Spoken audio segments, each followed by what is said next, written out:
पश्चिम बंगाल चुनाव की। पश्चिम बंगाल में पहले चरण का चुनाव सुबह 7 बजे से शुरू हो चुकी है वोटिंग और 16 जिलों की 152 सीटों पर मतदान हो रहे हैं। 3 करोड़ 60 लाख लोग करेंगे मतदान और पश्चिम बंगाल में वोटिंग को लेकर सुरक्षा सख्त नजर आ रही है। संवेदनशील बूथों पर पैनी नजर रखी जा रही है। तो इस वक्त की बड़ी खबर, आज पहले चरण का मतदान शुरू हो चुका है। सुबह 7 बजे से वोटिंग शुरू हो चुकी है। 16 जिलों की 152 सीटों पर आज मतदान हो रहा है। 3 करोड़ 60 लाख लोग मतदान करेंगे और सुबह सुबह का वक्त, लेकिन अभी से ही जो मतदाता हैं बड़ी संख्या में पहुंचे हुए हैं मताधिकार का इस्तेमाल करने के लिए।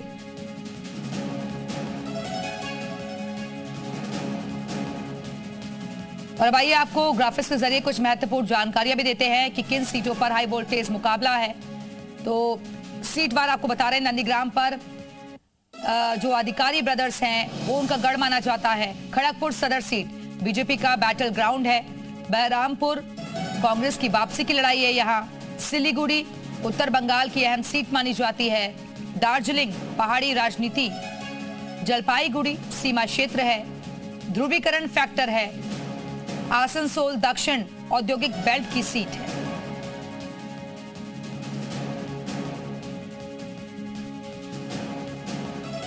तो पहले राउंड में उम्मीदवार शुभेंदु अधिकारी और बीजेपी की उम्मीद बहुत ज्यादा है इस चुनाव में। उम्मीदवार ये देखिए आधीर रंजन चौधरी, इनकी बहरामपुर सीट है। निशीत प्रामाणिक ये भी अपनी किस्मत आजमा रहे हैं। तमाम दिग्गजों के बारे में आपको बता रहे हैं जो कि पहले राउंड के ये तमाम दिग्गज हैं जिनकी प्रतिष्ठा दांव पर लगी हुई है।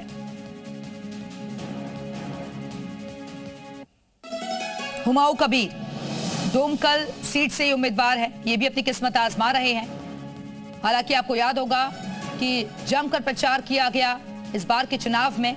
बीजेपी का दावा है कि ममता की सरकार जाएगी, बीजेपी की सरकार आएगी।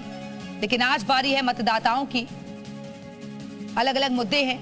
क्या विकास मुद्दा रहेगा, करप्शन मुद्दा रहेगा, माफिया मुद्दा रहेगा, जिन बातों का जिक्र बीजेपी की तरफ से किया गया और उसी को आधार बनाकर क्या मताधिकार का इस्तेमाल करेंगे मतदाता। तो सुबह 7 बजे से वोटिंग शुरू हो चुकी है। इस वक्त की बड़ी खबर, और आपको बता रहे हैं कि फेज 1 का जो मतदान हो रहा है उसमें कुल 16 जिले हैं, 152 सीटें हैं। कुल वोटर जो हैं 3 करोड़ से ज्यादा हैं। 1478 उम्मीदवार हैं जो अपनी किस्मत आजमा रहे हैं। 2 मुख्य दावेदार टीएमसी बीजेपी के, 2 बाकी जो दावेदार हैं वो कांग्रेस लेफ्ट के। बंगाल में चुनाव आयोग ने सुरक्षा के कड़े कदम उठाए हैं। शांतिपूर्ण और निष्पक्ष चुनाव कराने के लिए सभी बूथों पर सुरक्षा बेहद चौकस है। अर्धसैनिक बलों के जवान बख्तरबंद गाड़ियों में फ्लैग मार्च कर रहे हैं। चुनाव आयोग ने मतदान केंद्र के चारों ओर 100 मीटर तक का घेरा बनाया है, जिसे लक्ष्मण रेखा का नाम दिया गया है। इस रेखा के भीतर प्रवेश केवल जांच के बाद ही संभव होगा। इसका मुख्य उद्देश्य फर्जी मतदान, दबाव बनाकर वोट डलवाने और बूथ के आसपास भीड़ को नियंत्रित करना है। चुनाव आयोग ने बंगाल में अब तक 472 करोड़ की शराब से लेकर सोना चांदी जब्त किया है। पुलिस प्रशासन चेकिंग कर रही है।